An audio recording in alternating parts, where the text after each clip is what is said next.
사울의 질투로 인한 다윗의 고난이 끝없이 이어지고 있습니다. 오늘 본문에선 특히 이 고난이 다윗에게뿐 아니라 그를 따르고 도와주던 많은 사람들에게까지 미쳤음을 보여줍니다. 가드에서 빠져나온 다윗이 아둘람굴에 피신하자 400명이 되는 사람들이 다윗에게 몰려왔습니다. 1절과 5절에 보면 다윗은 그들을 데리고 다시 모압으로 피신했다가 선지자의 말을 듣고 다시 예루살렘 유다 땅으로 돌아왔습니다. 이어지는 6절과 10절에서는 이 사실을 알게 된 사울이 자신에게 다윗의 행적을 고하지 않았다라고 해서 노발대발 신하들을 질책하고 있습니다. 그리고 아히멜렉이 다윗을 도와주었다는 이유로 제사장들을 도륙합니다. 그리고 제사장들 성읍 노베에 있는 아이와 자녀들, 여자분들까지도 다 죽였습니다. 11절과 23절에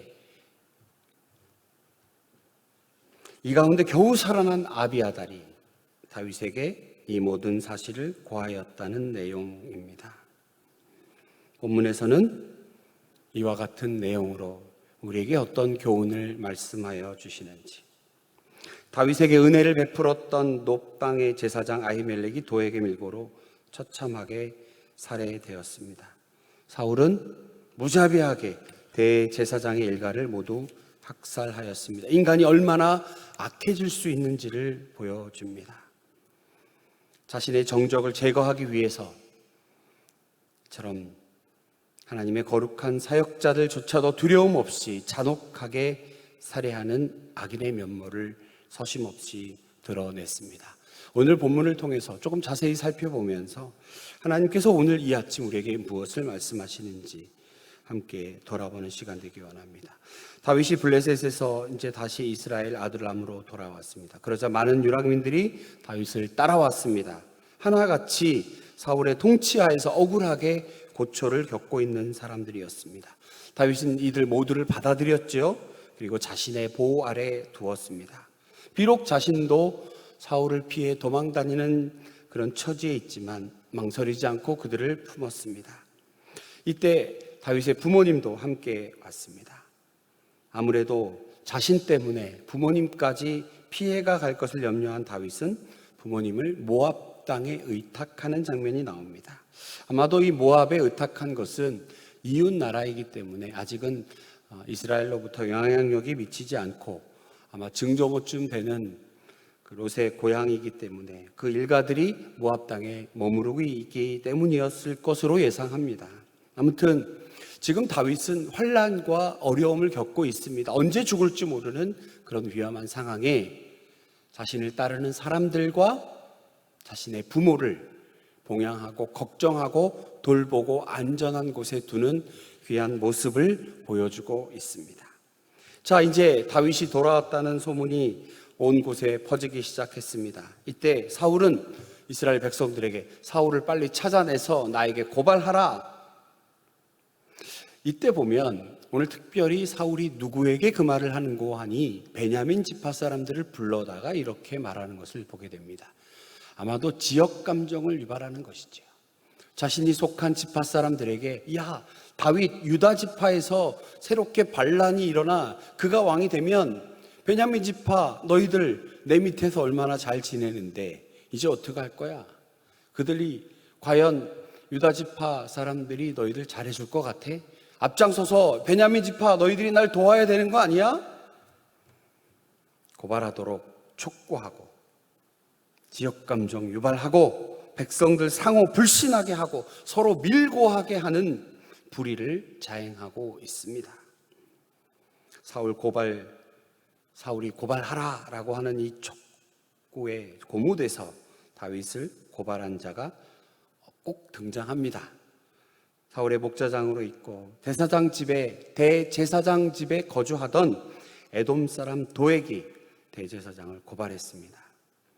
당시 다윗이 놉 땅을 방문했을 때 대제사장 집에 있었기 때문에 누구보다 다윗이 어떻게 살았는지 어떻게 지냈는지를 잘 알고 소상하게 알고 있었습니다. 그래서 그는 대제사장을 고발했고 사울의 명령을 받아 직접 그의 가족들을 도륙하게 되었던 것입니다. 하나님의 사역자를 두려워하지 않은 사울도 나쁜 사람이지만 오늘 이 귀한 성경책의 말씀에 그의 이름이 기록된 이 사람, 도액, 사악한 인물입니다. 세상에는 하나님의 백성과 하나님의 일꾼을 모해하고 교회를 어지럽히는 고통 가운데 이르게 하는 악한 자들이 많이 있습니다. 도액의 밀고를 받은 사울, 공정하게 재판할 리가 없습니다. 밀고자 도액의 말만 의존하여 판단하고 재판합니다. 그리고 대제사장뿐 아니라 모든 일가와 가축까지도 모조리 죽이도록 판결하였습니다. 사울은 왕으로서 하나님께 정의와 공의를 실현하도록 명받았지만, 이스라엘의 공의를 세워야 할 입장이었지만 자신이 앞장서서 이스라엘의 법 질서를 어지럽히고 무너뜨리고 살인을 저지르는 죄를 범하였습니다.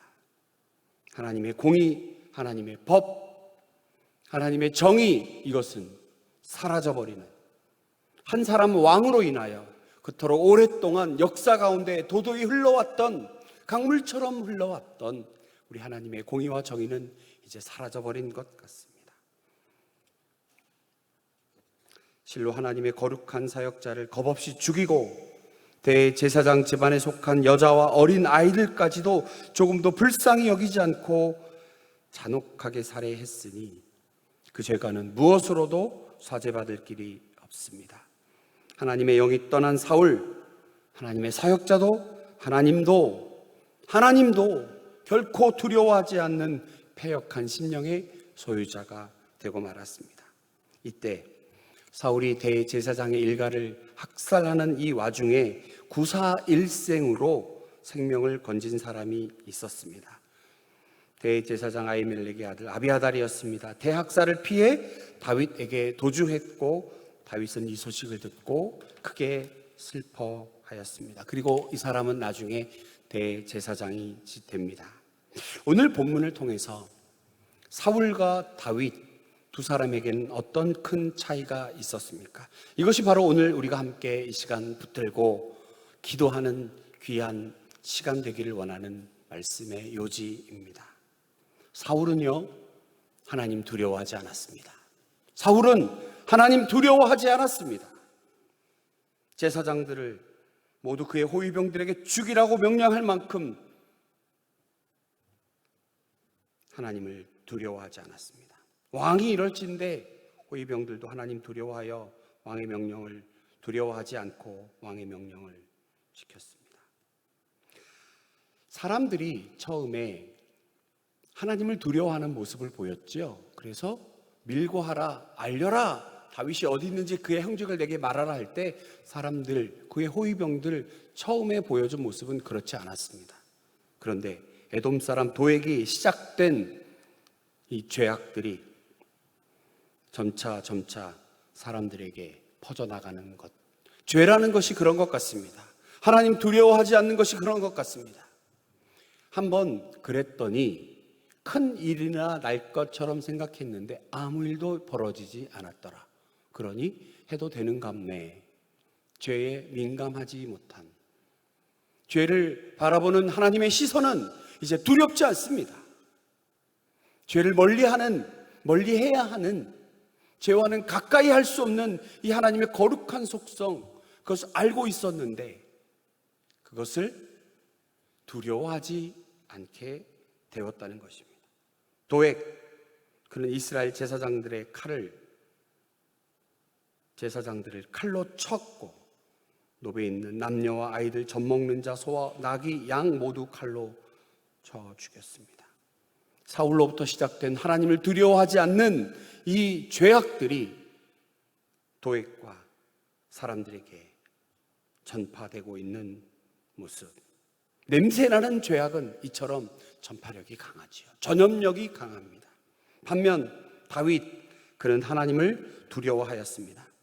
하나님께서 세우신 왕 사울을 피했습니다. 하나님을 두려워한 다윗은 그 사울과 맞서지 않았습니다. 죽이지도 않았고 피했습니다. 이방 땅까지 가서 숨었습니다. 어찌 보면 약해 보이고 비겁해 보일 수 있습니다.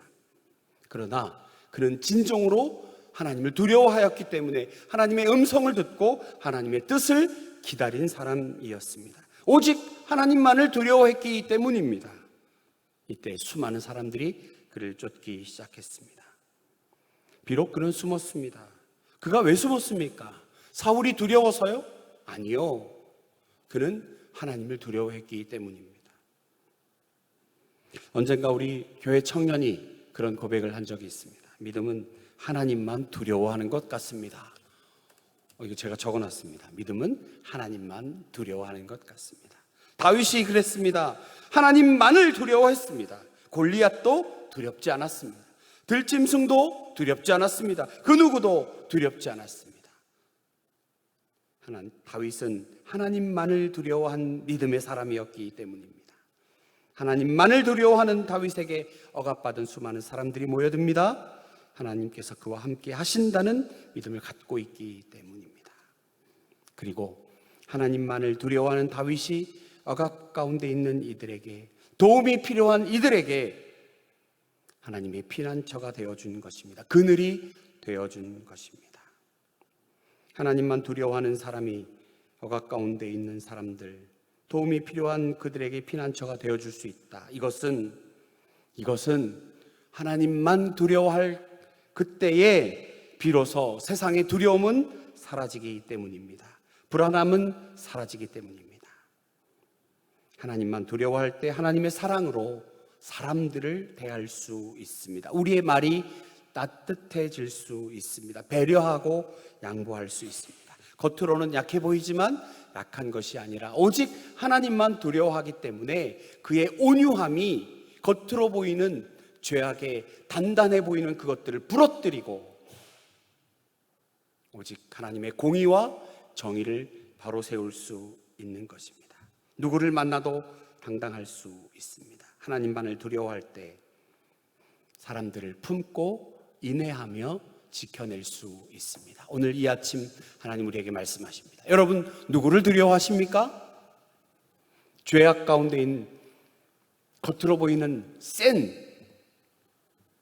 강해 보이는 그것들을 두려워하는 것이 아니라 오직 하나님, 살아계셔 역사하시는 하나님, 지금도 우리와 함께 하시는 그 하나님을 두려워하고 그의 날개 아래 피하여 참된 평안 누리시는 오늘 하루가 되시기를 축복합니다.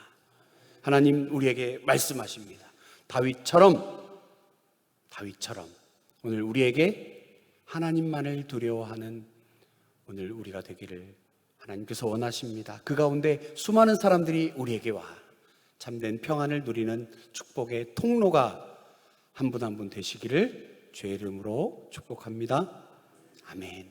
기도하겠습니다. 하나님, 오늘 이 아침 우리에게 말씀하여 주시는 귀한 하나님의 말씀 가운데 우리가 깨닫고 순종의 다짐의 역사가 일어나는 이 아침 되기를 원합니다.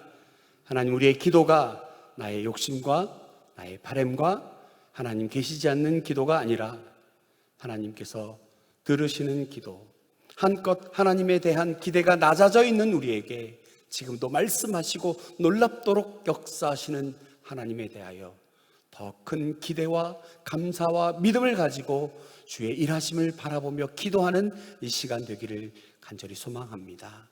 하나님, 날씨가 더워지는 가운데 우리 온 성도들의 건강을 지켜주시고 많은 비가 오고 어려운 가운데 있을지라도 한 사람도 어려움 당하지 아니하도록 주의 긍휼과 자비로 지켜 보호하여 주시옵소서. 주의 사랑에 감사드리며 예수님 거룩하신 이름으로 기도하옵나이다. 아멘.